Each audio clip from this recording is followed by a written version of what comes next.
देखो, तो आज हम करेंगे और डाउट्स जो मैंने तुम्हें शीट दे रखी है, तो शीट के आज हम करेंगे ये डाउट्स, ठीक है, जो बगल में रख रखे।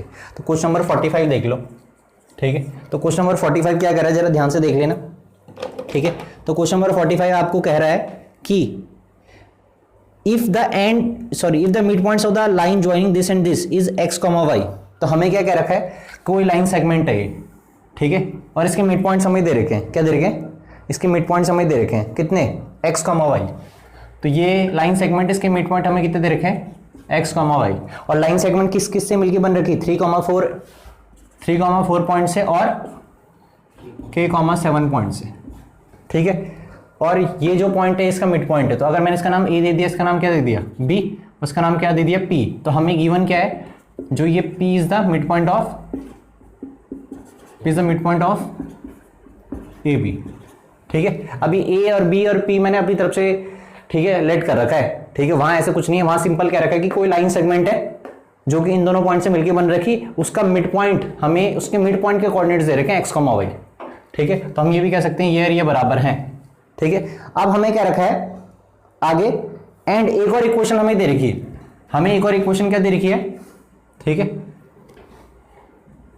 यहां पे लिख देता हूं, चलो यहीं लिख देता हूं, 2x प्लस, ठीक है, 2x plus 2y plus 1 equal to 0। एक ये किसकी इक्वेशन है, लाइन की इक्वेशन है। कैसे, x की डिग्री 1, y की डिग्री 1, ठीक है। तो डायरेक्ट आइडेंटिफिकेशन होती है लाइन की, ठीक है। अब ये क्यों दे रखी है, क्योंकि उसने आगे हमें क्या रखा कि k की वैल्यू निकालो, किसके लिए निकालो, k की। तो मुझे निकालनी इस k की वैल्यू है, ठीक है। तो मतलब मुझे x y की क्या नहीं है, x y को हटाना पड़ेगा। तो ये इक्वेशन इसीलिए दे रखी है कि मैं यहां से x निकाल पाऊं, ठीक है। तो x कैसे निकालूंगा, यूजिंग मिड पॉइंट फॉर्मूला, क्या, यूजिंग मिड पॉइंट, ठीक है, फॉर्मूला। तो मैंने इसमें मिड पॉइंट फॉर्मूला का यूज करा, तो मिड पॉइंट फॉर्मूला का यूज कैसे करेंगे, ये x है और ये x1 है और ये x2 है, मिड पॉइंट फॉर्मूला ये निकालेंगे हम x, ठीक है। तो x निकालने से फायदा क्या होगा, देख यहां से x निकालेंगे और यहां से क्या निकाल देंगे, y, और ये x किसकी टर्म में निकलेगा, k की टर्म्स में, y भी किसकी टर्म में निकलेगा, k की टर्म्स में, और इस x y को यहां डाल दूंगा तो ये पूरा किसकी टर्म में कन्वर्ट हो जाएगा, k की टर्म में, और k निकल जाएगा फिर ना। इसका तरीका यही है, हाँ उससे कर सकता है, बात वही है mid point formula, mid point फॉर्मूले में ये था रेशियो 1:1 हो जाएगा, तो सेक्शन फॉर्मूले से भी कर सकता है। मिड पॉइंट फॉर्मूला निकलता है वहां से, सेक्शन फॉर्मूले से ही, तो वो तेरी इच्छा है, ठीक है, लेकिन आएगा यही वहां से भी, ठीक है।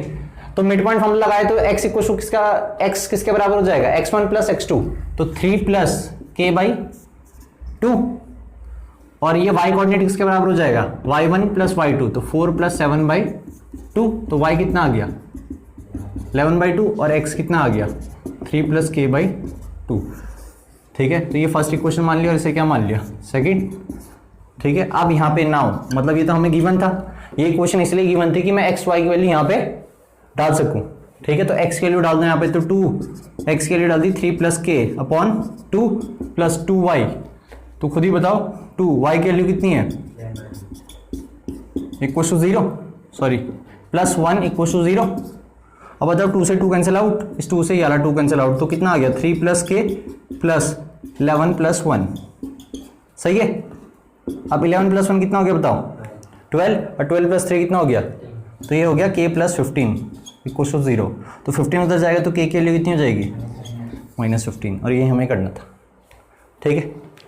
तो इसमें आपको ये मिड पॉइंट दे रखा है, ये मिड पॉइंट इसलिए दे रखा है क्योंकि आप एक्स वाई निकाल सको इन टर्म्स ऑफ k, ठीक है। और उसके बाद एक्स वाई को हमने यहां सब्स्टिट्यूट कर दिया जो हमें क्वेश्चन दे रखी थी, तो हमारा k निकल गया, ठीक है।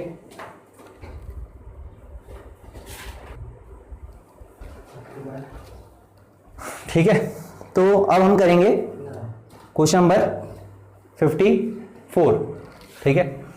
तो 54 जो क्वेश्चन है वो शीट में पढ़ लो, ठीक है। तो 54 क्वेश्चन, 54 क्वेश्चन है हमारा, ठीक है। अब 54 क्वेश्चन आपको फिगर दे रखा है, हाँ डेसिमल में, हाँ बिल्कुल हो सकते हैं, ठीक है। नहीं ग्राफ में आ जाएंगे, ग्राफ में डेसिमल आ जाता है, 3.7 आ जाता है, कुछ भी आ जाएगा, बट नॉन टर्मिनेटिंग नहीं होना चाहिए, ठीक है। वैसे नॉन टर्मिनेटिंग को भी प्लॉट कर सकते हैं, ठीक है। तो हमें ये 54 क्वेश्चन का फिगर कुछ ऐसे दे रखा है, find the area of triangle. तो हमें, तुम्हें फिगर तो दिख ही रहा होगा, तो फिगर में तुम्हें दिख क्या रहा है, तुम्हें ए के कोऑर्डिनेट्स दिख रहे हैं। ए के कोऑर्डिनेट्स कितने हैं, ठीक है, और फिगर आपको अपनी शीट में दिख रहा होगा, ठीक है। और बी के कोऑर्डिनेट कितने हैं बताओ, -1,0। पता है ना क्यों, क्योंकि ये पॉइंट कौन सी एक्सिस में है, एक्स एक्सिस में, ठीक है। और सी के कोऑर्डिनेट 0, क्योंकि एक्स एक्सिस में हमेशा वाई कोऑर्डिनेट 0 होता है, ठीक है। और ऐसे सी के कोऑर्डिनेट कितने निकल जाएंगे, 4,0, क्योंकि ये सी पॉइंट भी एक्स एक्सिस में है, सही है। बस क्या क्या रखा, एरिया ऑफ ट्राइंगल निकालो। क्या निकालो, एरिया ऑफ ट्राइंगल। अब एरिया ऑफ ट्राइंगल निकालना तो सिखा ही रखा, हाफ, ठीक है, 1,3, ठीक है, -1,0, 4,0, 1,3, ठीक है। अब हाफ को ऐसे ही लिखा, ठीक है, 1 × 0 0, -1 × 0 0, 4 × 3 12, -1 × ये प्लस हो जाएगा क्योंकि एक एरो का माइनस, एक इसका माइनस, ठीक है। 4 × 0 0, 1 × 0 0। अब 0 तो तुम्हारी इच्छा है, वैसे तो 0 तो पॉजिटिव नेगेटिव की बात है, वैसे माइनस साइन आएगा अगर देखा जाए। तो ये कितना हो जाएगा, 15/2 स्क्वायर यूनिट्स। तो एरिया ट्राइंगल ABC है, क्वेश्चन नंबर 54, ठीक है। तो 45 हो गया, 54 हो गया, इसके बाद करेंगे हम 53 भी तो है, ठीक है। जल्दी करो, फिर 53 करेंगे।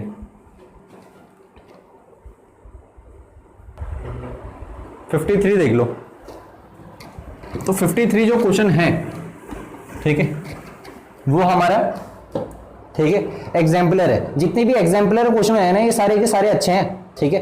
एग्जाम्पलर जितने भी, उनमें सब में दिमाग लाना पड़ेगा आपको। तो 50, ठीक है, 3 क्वेश्चन में क्या रहेगा, find the point which lies on the perpendicular bisector of the line segment this. तो सबसे पहले लाइन सेगमेंट बना देते हैं लोग।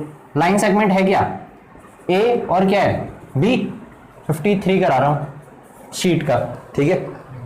तो फाइंड द पॉइंट, हमें क्या निकालना है, पहले क्वेश्चन को समझ लिया करो। हमें एक पॉइंट निकालना है, ठीक है, जो कि लाई कर रहा है, ठीक है, on the perpendicular bisector of the line segment, ठीक है, दिस। तो ये लोग कोई लाइन सेगमेंट है, तो ए और बी से मिलकर क्या बनी है, एक लाइन सेगमेंट, ठीक है। तो ए के कोऑर्डिनेट भी दे रखे -2 -5, और बी के कोऑर्डिनेट भी दे रखे कितने, 2,5, ठीक है।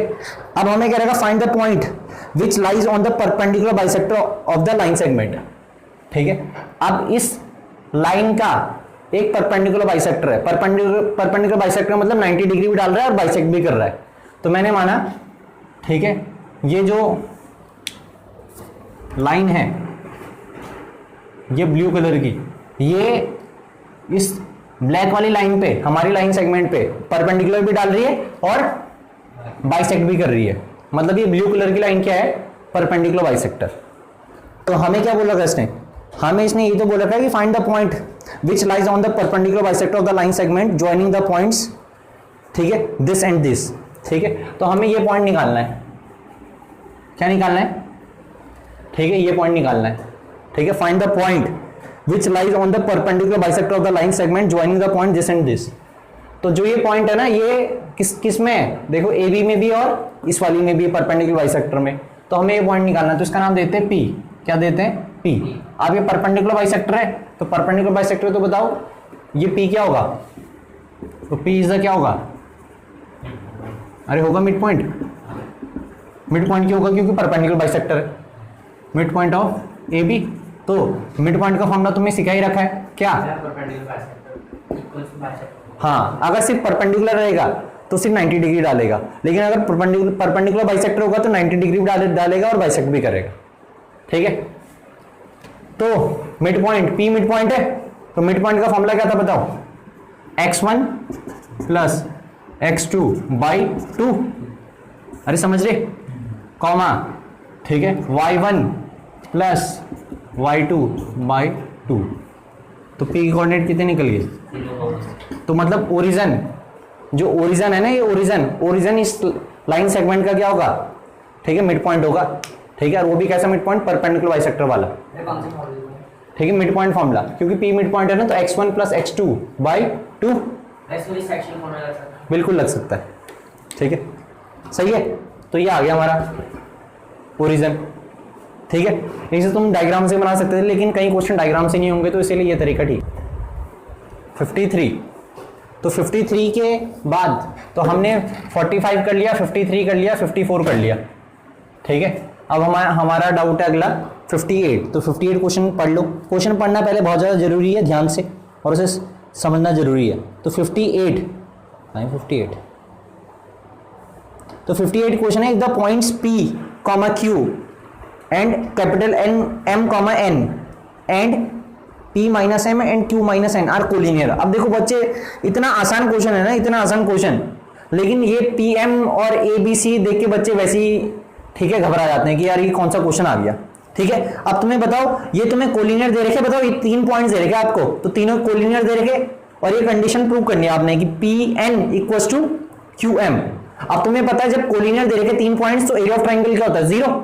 ठीक है, तो तुमने यही कंसेप्ट यूज करना है कि भाई एरिया ऑफ ट्राइंगल क्या होता है? 0। तो बस बहुत आसान क्वेश्चन है। ठीक है,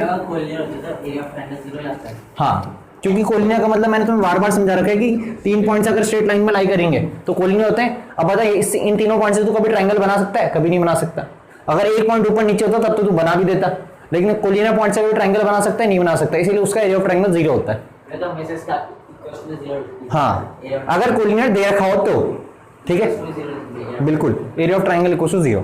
अब हमें 3 पॉइंट्स दे क्या रखे, एक दे रखा है P, Q, स्मॉल p है, ठीक है, स्मॉल p, Q, और सॉरी कैपिटल है यार, ये कैपिटल P, स्मॉल q, और ये दे रखा है कैपिटल M, स्मॉल n। ठीक है, और अगला पॉइंट ना, ये पूरा एक ही पॉइंट है, P minus capital P minus, ये एक पॉइंट, मतलब ये x कोऑर्डिनेट और इसका y कोऑर्डिनेट क्या है? Q minus n। तो ये देखो, ये मान के चलो कि कुछ भी है, हम क्या मान लेते थे? A, B, और इस पूरे पॉइंट का नाम दे दिया C। समझ रहे? तो ABC कोलिनियर है। ठीक है, तो अब तुम इसे ना भी लिखो तो भी कोई दिक्कत नहीं है।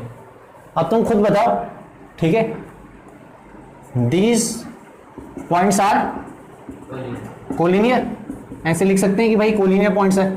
तो कोलिनियर पॉइंट्स है तो एरिया ऑफ ट्राइंगल क्या हो जाएगा? ठीक है, अब कुछ भी इनके नाम दे दो, अगर तुम्हें इनके नाम देने तो दे दो। तो नाम क्या देते हैं इनके? कैपिटल X, इस पॉइंट का नाम कैपिटल Y, इस पॉइंट का नाम कैपिटल Z। तो मैं कह सकता हूँ एरिया ऑफ ट्राइंगल क्या? एक्स वाई जेड किसके बराबर होगा? 0 के। अरे होगा, ले सकते हैं बिल्कुल, ठीक है, तुम्हारी इच्छा, capital A, capital B, capital C भी ले सकते हो। ठीक है, फिर मैंने एरिया ऑफ ट्राइंगल का फॉर्मूला तुम्हें बता ही रखा, हाफ, और क्या आ जाता है? ठीक है, पी क्यू, पी और स्मॉल क्यू, ये capital P small Q, capital M small N, फिर capital P minus capital M और स्मॉल क्यू माइनस एन, और आखिरी में क्या बचेगा? कैपिटल पी और स्मॉल क्यू। ठीक है, बगल में 0। अब ये 2 ऑटोमेटिकली किसके साथ चल जाएगा? 0 के साथ चल जाएगा। ठीक है, तो 2 लिख हमेशा। ठीक है, अब करो जो तुम्हें समझाया था। तो P ये क्या हो जाएगा बताओ? P इंटू स्मॉल एन, और ये कितना हो जाएगा बताओ? M इंटू क्यू और M इंटू, सही है। तो इसकी मल्टीप्लाई इसके साथ कर दी, इसकी मल्टीप्लाई इन दोनों के साथ कर दी। अब P माइनस एम की मल्टीप्लाई इसके साथ करूंगा तो कितना हो जाएगा बताओ? P Q minus M Q. ठीक है, तो अब ये सिर्फ ऐसे ही हुआ, ऊपर भी जाएगा अब ये, तो ये कितना हो जाएगा बताओ? माइनस एम क्यू होगा। फिर अब खुद ही बताओ, ये इंटू ये होगा और नेगेटिव भी होगा, तो नेगेटिव इसके साथ लगा लो पहले से ही माइनस एन के साथ। तो minus N into minus P कितना हो जाएगा? Minus M P.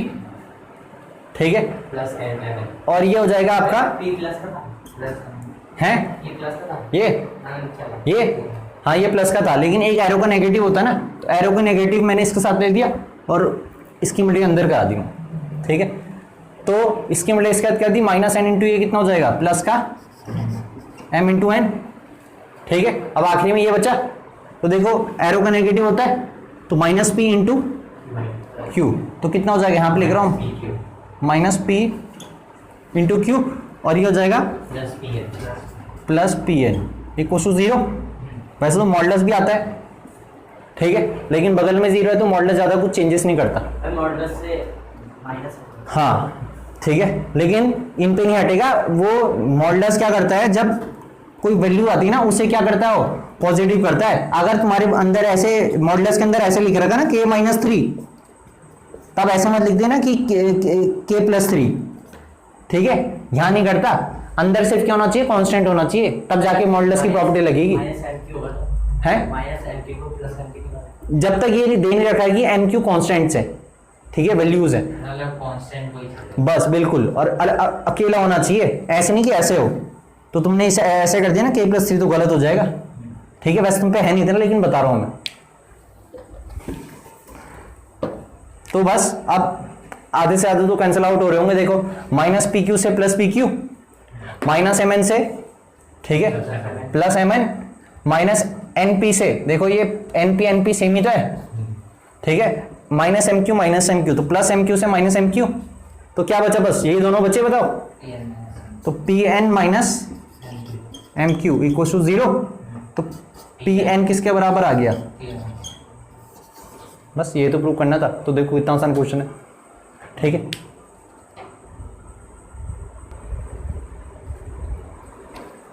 तो 53 हो गया हमारा। अब हम करेंगे 53 नहीं था ये, कौन सा था ये 53 क्वेश्चन नहीं था भाई, 58 था। तो 58 हमने कर लिया है। अब हम करेंगे 59। तो 59 क्वेश्चन पहले शीट में जरूर पढ़ लेना। तो हमें ट्राइंगल दे रही, ट्राइंगल के 3 वर्टिसेस दे रखे, पढ़ लो, दे रखे 3 वर्टिसेस, ठीक है।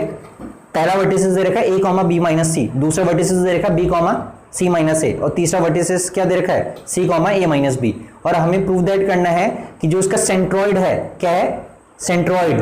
अब मैंने तुम्हें सेंट्रॉइड निकालने का डायरेक्ट फॉर्मूला बताया था, और वो हमने सेंट्रॉइड निकालने का फॉर्मूला प्रूव भी करा था ऑप्शनल एक्सरसाइज में, अगर तुम्हें ध्यान हो तो, ठीक है। तो मैंने सेंट्रॉइड निकालने के पहले, जिसे नहीं पता तो जरा ध्यान से देख लेना, ठीक है। सेंट्रॉइड में बताता हूँ, ये कोई ट्राइंगल है, ठीक है, दोबारा से, ये कोई ट्राइंगल है, और ये ए के कोऑर्डिनेट्स है x1 y1, ठीक है, बी के कोऑर्डिनेट्स हैं x2 y2, और सी के कोऑर्डिनेट है x3 y3, ठीक है। तो अगर मुझे इस ट्राइंगल का सेंट्रॉइड निकालना है, क्या निकालना है, तो पहले तो सेंट्रॉइड मैंने समझा ही रखा है। सेंट्रॉइड एक ऐसा पॉइंट होता है जहां पे तीनों मीडियंस आपस में इंटरसेक्ट होती है, तो उसे सेंट्रॉइड कहते हैं, ठीक है। मीडियंस की लेंथ बराबर जरूरी नहीं है, लेकिन मीडियन अपोजिट साइड को बाइसेक्ट करेगी बस, ठीक है। मीडियंस की लेंथ इक्वल नहीं होगी, ठीक है, इक्वल हो भी सकती, नहीं हो सकती, नहीं वो अलग है, वहां पे सर्कल पे भी आ जाएगा, टेंजेंट वगैरह का वो अलग कंसेप्ट है, लेकिन यहाँ पे नहीं होगा। तो सेंट्रॉइड होता है क्या, जहाँ पे मीडियंस इंटरसेक्ट करती है उस पॉइंट को कहते हैं सेंट्रॉइड। अब सेंट्रॉइड के कोऑर्डिनेट्स, अगर मुझे जी के कोऑर्डिनेट्स निकालने हैं, तो जी के कोऑर्डिनेट निकलेगा तुम्हारा x1 + x2 + x3/3, तो इसका जी का x कोऑर्डिनेट निकलेगा ये, और जी का y कोऑर्डिनेट क्या निकलेगा, y1 + y2 + y3/3, तो डायरेक्ट फॉर्मूला है, ठीक है। अब डायरेक्ट फॉर्मूला ये तो मैंने प्रूव भी करा रखा है, लेकिन अब हम इसे डायरेक्ट क्या करेंगे, इस्तेमाल करेंगे।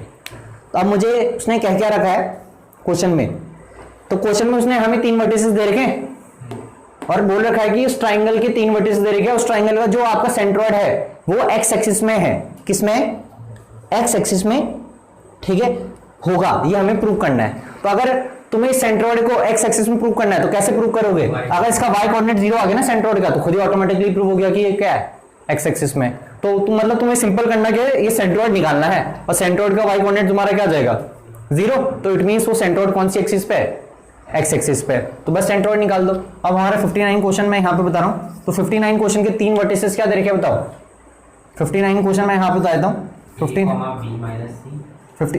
b minus C, b, c minus A, c, ठीक है। अब स्मॉल सी है, ठीक है। अब इस ट्राइंगल नाम कुछ और दे दूं, capital X, capital Y, capital Z, ठीक है। नाम ऐसा क्यों दिया, क्योंकि ABC तो पहले से, ये तो कंफ्यूजन हो जाएगा फिर, सही है। तो ये ट्राइंगल हमें दे रखा है, और इस ट्राइंगल का हमें क्या निकालना है, हमें ट्राइंगल का प्रूव करना है कि जो सेंट्रॉइड है ना, सेंट्रॉइड वो x एक्सिस में हो। पहले सेंट्रॉइड के कोऑर्डिनेट्स निकाल देते हैं। तो सेंट्रॉइड कैसे निकलेगा, सेंट्रॉइड के फॉर्मूले लिखा दिए यहाँ पे, तो बताओ, खुद ही बताओ, जी के कोऑर्डिनेट्स, तो जी के कोऑर्डिनेट्स कैसे निकलेगा, x1, ये x1 है, ये x2 है और ये क्या है, तो सेंट्रोइड कोऑर्डिनेट्स कितना निकल जाएगा, a plus B plus C by 3। तो सेंट्रोइड का x कोऑर्डिनेट निकल गया ये, और सेंट्रोइड का y कोऑर्डिनेट कैसे निकलेगा, y1 plus y2 plus y3। तो खुद ही बताओ, b माइनस सी प्लस सी माइनस ए प्लस ए माइनस बी, और नीचे कितना हो जाएगा 3। अब तुम खुद बताओ, ये g के कोऑर्डिनेट निकाले और g हमारा क्या है, g इज दी, हमने लेट करा कि g पॉइंट क्या हमारा, g इज दी सेंट्रोइड। ठीक है, बिल्कुल ए से सब कैंसिल आउट हो जाएंगे, ए से माइनस ए, सी से माइनस सी, बी से बी, तो 0/3 कितना हो जाएगा बताओ, तो 0 निकल गया, और ये कितना निकल गया, a plus B plus c/3। तो हम यहाँ से क्या देंगे कि g का y कोऑर्डिनेट क्या है, 0 है, तो देयरफॉर लिखने की जरूरत, therefore g lies on x axis उसे। ठीक है, अब इस x और उस x में कंफ्यूजन मत रख देना, समझ रहे, ये x तो ऐसी पॉइंट है और ये x एक्सिस है। ठीक है, अगर तुम्हें हाँ बिल्कुल ठीक है, अगर उसने प्रूव करने के लिए नहीं बोल रखा ना तो डायरेक्ट लिखो। ठीक है, फिर डायरेक्ट इस्तेमाल करेंगे हम, अगर प्रूव दैट करना तो फिर करना पड़ेगा आपको पूरा।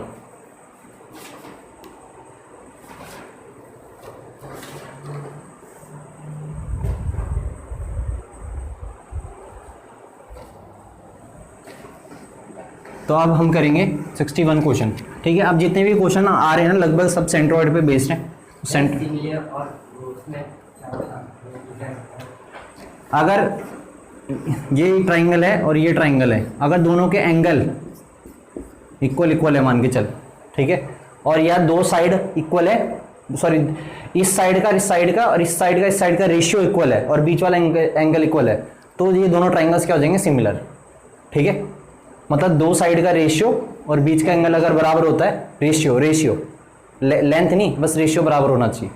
ठीक है, और बीच का एंगल अगर बराबर होगा तो दोनों ट्राइंगल्स क्या होंगे, सिमिलर, जो मैंने एक क्वेश्चन में समझाया था। सारे एंगल बराबर होंगे तो भी सिमिलर होगा। ठीक है, समझ रहे, जैसे मैंने एक दिन तुम्हें डबल ए सिमिलरिटी बताई थी ना, डबल ए ट्रिपल ए बोला था एक ही चीज़ है, तो ये होता है सिमिलर। सिमिलर का मतलब सिमिलर इन शेप सेम होनी चाहिए, बाकी साइज कैसा भी हो, लेकिन कॉन्ग्रुएंसी का मतलब ये है कि शेप भी सेम होनी चाहिए और साइज भी सेम होना चाहिए। इसीलिए उसमें क्या करते थे, ठीक है, इसीलिए उसमें हमारा रेशियो नहीं चलता था, उसमें बिल्कुल लेंथ चलती थी ना, साइड एंगल साइड। ठीक है, तो इसमें तो रेशियो चलता है, रेशियो क्योंकि सिमिलर चेक करना है। या तो रेशियो एंगल और रेशियो इक्वल होंगे, या तो एंगल। हाँ ठीक है, बस यही है इसमें दो। ठीक है, साइड एंगल साइड सिमिलरिटी और double A similarity, double A triple A बात है बस। ठीक है, बाकी इसमें और नहीं है, जैसे पिछली क्लास में था, बस दो ही है। मतलब एक तो है जैसे दो साइड का रेशियो और बीच का एंगल, हाँ, और जिसमें तीन एंगल है।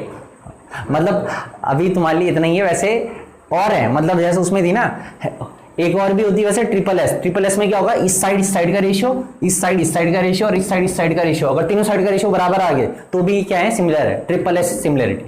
ठीक है, और एक और होगी राइट एंगल सिमिलरिटी। ठीक है, नहीं राइट एंगल सिमिलरिटी तो नहीं है, बस तीन ही सिमिलरिटी है इसमें बस। ठीक है, बस तीन पता होनी चाहिए, बस यही है सिमिलरिटी में। बढ़े आगे, तो अब हम करेंगे क्वेश्चन नंबर 61। तो क्वेश्चन नंबर 61 पढ़ लो। क्वेश्चन नंबर 61 में हमें क्या रखा है, ट्राइंगल एबीसी, वर्टिसेस दे रखे आपको। ठीक है, अरे 61 ही करना है ना मैं, हाँ, ट्राइंगल एबीसी दे रखे, एबीसी के वर्टिसेस दे रखे, सिमिलर दे रखा है किसके, ट्राइंगल डीएफई के, और उसके वर्टिसेस दे रखे हैं, डी के भी दे रखे, ई के भी दे रखे, एफ के दे रखे। तो अच्छा, शो दैट करने में कि दोनों ट्राइंगल्स क्या हैं, सिमिलर हैं। तो देखो ये कोई ट्राइंगल है, देखो 61, दोनों का इक्वल आगे दो। ठीक है, हाँ वो थ्योरम भी यूज हो सकती है कि एरिया का रेशियो किससे बराबर आ जाए, कॉरेस्पॉन्डिंग साइड के रेशियो के स्क्वायर के बराबर, तब सिमिलर है। ठीक है, मैं बताता हूँ, देखो तो हमें क्वेश्चन पढ़ लो। ठीक है, हॉट्स क्वेश्चन है, ठीक है, और एग्जाम्पलर भी दोनों है। शो दैट ट्राइंगल एबीसी, तो एबीसी ट्राइंगल को मुझे सिमिलर करना है डीएफई के। तो सिमिलर मैंने बताया था, सिमिलर कैसे करोगे तुम, सिमिलर तुम करोगे, ठीक है, अगर कॉरेस्पॉन्डिंग साइड का रेशियो, क्योंकि एंगल तो यहाँ हम निकाल नहीं सकते, लेकिन हम साइड की लेंथ तो निकाल ही सकते हैं ना। तो जैसे मैंने कहा कि कोई ट्राइंगल एबीसी है, ये क्या है, एबीसी, तो ए भी दे रखा तुम्हें, बी भी दे रखा और सी भी दे रखा, और एक ट्राइंगल है तुम्हारा क्या, ठीक है, डी ई एफ, दो साइड का रेशियो। ठीक है ना, लेकिन बीच का एंगल तो तू निकाल नहीं पाएगा ना फिर, तीसरी साइड में निकालनी पड़ेगी। ठीक है, तो अब हम इसमें क्या रखा कि ये एबीसी ट्राइंगल को शो दैट करना है कि किसके सिमिलर हो। ठीक है, डी ई एफ। अब सिमिलरिटी क्या होती है, सिमिलरिटी मैं तुम्हें समझाता हूं, जरा ध्यान से देख लो। ठीक है, थोड़ा बहुत अगर तुम्हें सिमिलरिटी शो करनी है तो एक तरीका तो ये है कि तीनों एंगल, इधर देखो जरा, तीनों एंगल क्या है, एंगल ए डी के बराबर है, एंगल बी ई के बराबर है और एंगल सी एफ के बराबर है। एक तरीका तो ये हो गया, इसे हम कहते हैं बाई डबल ए या ट्रिपल ए सिमिलरिटी। समझ रहे, डबल ए ट्रिपल ए एक ही चीज होती है, मैंने समझा दिया था क्यों, अगर दो एंगल बराबर होंगे तो तीसरा ऑटोमेटिकली बराबर होगा। ठीक है, एक दूसरा तरीका होता है दो साइड, कोई सी भी दो साइड, ठीक है, जैसे यहां ए बी और यहां डी और यहां ए सी और डी एफ। जरूरी नहीं कि ये दोनों भी हो सकती हैं। ठीक है, तो जो भी दो साइड लोगे ना उनके बीच वाला angle, and angle A equals to क्या, एंगल डी। तो अगर ऐसा भी हो जाए कि इनका रेशियो और एंगल ए एंगल डी बराबर आ जाए तो भी क्या हो जाएगा, सिमिलर। ठीक है, और तीसरा तरीका, ठीक है, कॉरस्पॉन्डिंग साइड का ratio A B upon D equals to B C upon, ठीक है, रेशियो, हाँ क्योंकि सिमिलर है तो रेशियो में चलेगा। ठीक है, और ए सी अपॉन डी एफ। तो हमारा यहाँ पे तरीका ना ये वाला यूज होगा। ठीक है, अगर यहां से भी हम तीनों साइड निकालेंगे ए बी बी सी और ए सी, कैसे, डिस्टेंस फॉर्मूला से। यहां भी हम क्या निकालेंगे, डी ई एफ और एफ डी डिस्टेंस फॉर्मूला से। और फिर ये अगर तीनों का रेशियो बराबर आ जाता है तो सिमिलर है। ठीक है, रेशियो डिस्टेंस फॉर्मूला ये निकलेगा डिस्टेंस फॉर्मूला से, A B D E B C. फिर रेशियो ने क्या कट कर, हाँ तब अपॉन में लिखना है, और अपॉन वाला पार्ट अगर तीनों को बराबर आया तो जाके सिमिलर होंगे। ठीक है, तो हमारा इसमें ये वाला पार्ट यूज होगा, कॉरस्पॉन्डिंग साइड का रेशियो अगर बराबर आता है तो सिमिलर्स होंगे। ठीक है, तो मैं इसमें सबसे पहले निकालूंगा ए बी। तो ए के कोऑर्डिनेट्स कितने हैं, ए के कोऑर्डिनेट्स कितने हैं, ए के कोऑर्डिनेट्स हैं आपके -2,0। ठीक है, और बी के कोऑर्डिनेट 0,0 और सी के कोऑर्डिनेट है 2,0। सही है, और डी के कोऑर्डिनेट, ई के 4,0 और एफ के। ठीक है, तो पहले ही निकाल दो ए बी। तो ए बी कैसे निकलेगा, डिस्टेंस फॉर्मूला से, खुद ही बताओ। ठीक है, दिस माइनस दिस, तो ये आ जाएगा 2 का स्क्वायर प्लस, ठीक है, 2 का स्क्वायर, अरे सही है, तो ये निकल जाएगा 4 + 4 8, और 8 कितना होता है, रूट, ये रूट 8 निकल जाएगा, अरे निकल जाएगा। ठीक है, फिर बी सी, तो बी सी कैसे निकलेगा, 2 - 0, तो 2 का स्क्वायर, समझे, और 0 - 2, तो -2 का स्क्वायर भी कितना होगा, 4, तो ये फिर से 8 निकल जाएगा, तो 8 कितना हो जाएगा, 2√2। फिर ए सी, तो ए सी कितना निकलेगा,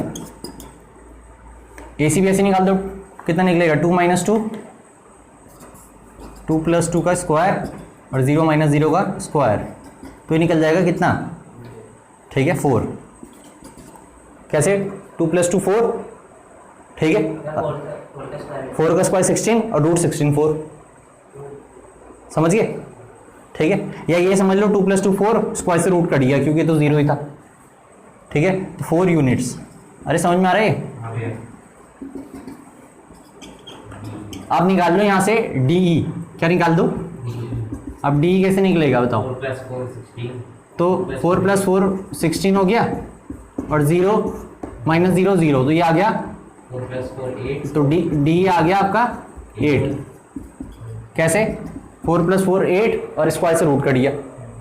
ठीक है, फिर ई एफ, तो ई एफ बताओ कितना आया, ठीक है, ई एफ आ गया आपका 4 - 0, 4 का स्क्वायर, और 0 - 4 कितना हो जाएगा, -4 का स्क्वायर, तो -4 का स्क्वायर तो होना पॉजिटिव है, तो 4 का स्क्वायर कितना होता है, और 16 + 16 32, और रूट 32 कितना होगा, 4√2। ठीक है, 4√2। समझे, फैक्टर्स करना तो आता ही है ना। अब आखिरी क्या बचा, एफ डी, एफ डी बताओ कितना आ जाएगा, 0 - क्या आ गया, तो 4 का स्क्वायर और 4 - 0, सही है, तो ये रूट 32 आ गया, रूट 32 होता कितना है, ठीक है, 4√2। अब मैंने तुम्हें क्या बोला था, अगर कॉरस्पॉन्डिंग साइड का रेशियो बराबर आता है, ठीक है, तो जाके क्या होंगे, सिमिलर। तो कॉरस्पॉन्डिंग साइड का मतलब क्या हो गया, देखो ए बी और बी ई, बी सी और ई एफ, और ए सी और ठीक है डी एफ। अगर इनका रेशियो बराबर आता है तो क्या होगा, सिमिलर होगा। तो रेशियो, तो इफ मैं यहां पे लिख देता हूं इफ, ठीक है, ए बी अपॉन, ठीक है, A B upon D equals to B C upon E F equals to A C upon D F. अगर ये रेशियो बराबर आता है तब जाके क्या होगा, then triangle A B C is similar, similar का साइन है, is similar to triangle D E F. तो तुम खुद करके देख लो, ठीक है, तो तुम अभी खुद करके देख लेना, 2√2, ठीक है, 2√2 अपॉन 8 हो जाएगा, ठीक है। तो एक बार तुम करो, फिर मैं एक बार प्रूव करा के दिखाता हूँ रेशियो कैसे खोल आ रहा है। वैसे तो डिवाइड करना नॉर्मल।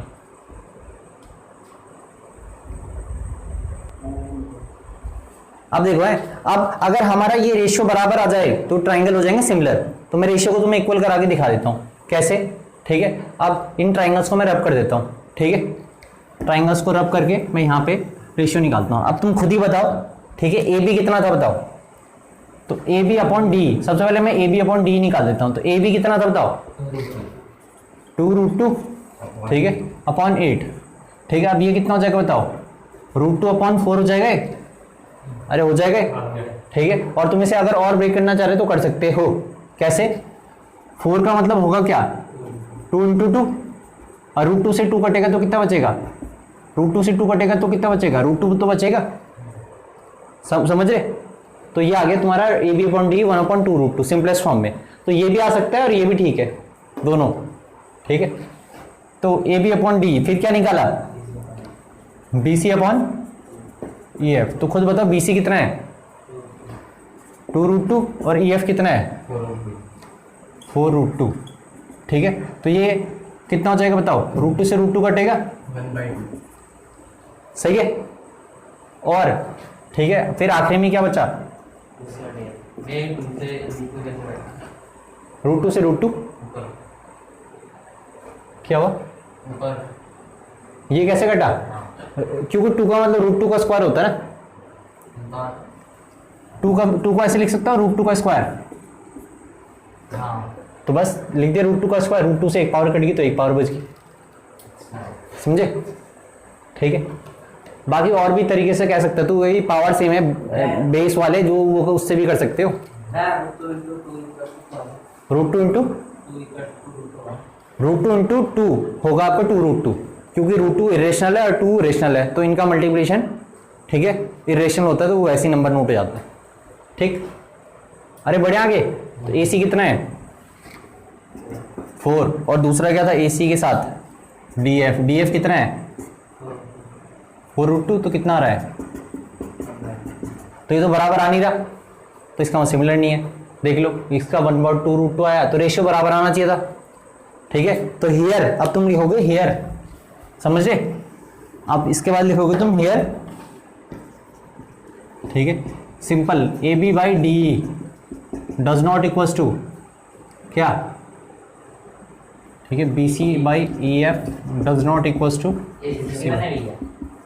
है 61 ही होगा शायद से,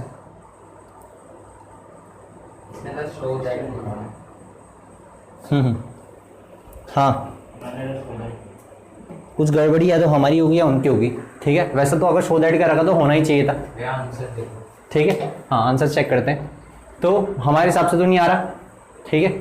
तो इनका ट्रायंगल कौन सा था, लेकिन इनकी हमारी गड़बड़ी होगी क्या बताओ, हमारी गड़बड़ी होगी, हमने लिया क्या, कौन सा ट्रायंगल देखो, और वहां पढ़ो क्या है, वहां डी एफ ई है, डी एफ ई है, समझ रहे। तो बस फर्क पता है क्या पड़ जाएगा, ठीक है, ए बी सुनो वहां है डी एफ ई, तो एक बार सही कर देना डी एफ ई, तो ए बी के साथ क्या आएगा डी एफ, ए बी के साथ क्या आएगा डी एफ, और एफ ई के साथ क्या आएगा फिर, सॉरी मतलब ये बी सी के साथ क्या आएगा, बी सी के साथ आएगा एफ ई, ठीक है। और आखिरी में क्या बचेगा, मतलब ये सॉरी ए सी के साथ क्या आएगा ई डी या डी ई। तो अब तुम्हें इसका रेशियो निकालना पड़ेगा, समझ रहे। तो हमें निकालना क्या पड़ेगा, अब रेशियो किसी और का निकालना पड़ेगा। तो ये हमने क्योंकि इन जनरली मैंने भी ध्यान नहीं दिया कि डी एफ ई उन्होंने इसीलिए चेंज करके दे रखा था। क्यों? बच्चे भी इन जनरल से डी ई एफ लेके चलेंगे और फिर गड़बड़ हो जाएगा। ठीक है, हाँ ये ठीक है सब कुछ। तो जो हमने यहाँ पे निकाला था ना वो भी ठीक था। बताना क्या निकाला था हमने यहाँ पे? ए बी कितना निकाला था? यहाँ ए बी और डी एफ, ठीक है। तो डी एफ तो हमने निकाल रखा था, तो डी एफ मैं इसे यहाँ लिख देता हूँ, डी एफ निकाल रखा था, ठीक है। एफ ई कितना निकाला था बताना जरा? एफ ई निकाल रखा था 4√2 और एफ डी निकाल रखा था, एफ ई निकाल रखा था, एफ डी निकाल रखा था। डी कितना निकाल रखा था बताओ? 8 यूनिट्स, ठीक है। तो डी हमने 8 यूनिट्स निकाल रखा था और ए बी कितना निकाल रखा था? 2√2, ये मैंने अभी निकाल ही रखा था, ठीक है। अब हमें करना क्या है? A B upon D F. तो खुद ही बताओ A B upon D F. तो A B upon D F करोगे तुम तो ए बी कितना है? 2√2, ठीक है। और डी एफ कितना है? डी एफ तो ये दिख रहा है ना 4√2। तो √2 से √2 कटेगा, कितना बचेगा? 1/2 बचेगा।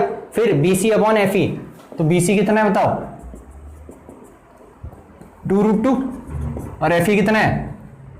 एफ ई है ना 4√2, तो 1/2। और फिर आखिरी में बचा क्या? ए सी अपॉन डी ई। तो ए सी अपॉन डी कितना है?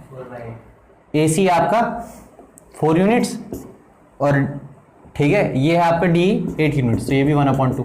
तो हमें यहाँ क्लियरली दिख रहा है कि A B upon D F equals to B C upon F E equals to A C upon D E. तो रेशियो बराबर है, तो रेशियो बराबर है तो क्या होगा? तो हियर ठीक है A B upon D F is equals to B C upon F E equals to A C upon D E, ठीक है। तो therefore triangle A B C is similar to triangle D F E by, ठीक है, triple S similarity. इसे कहते हैं जब तीनों साइड का रेशियो बराबर आता है तो ट्रिपल एस सिमिलरिटी से होते हैं फिर, ठीक है, समझ रहे? तो ये हो गया आपका क्वेश्चन नंबर 61, ठीक।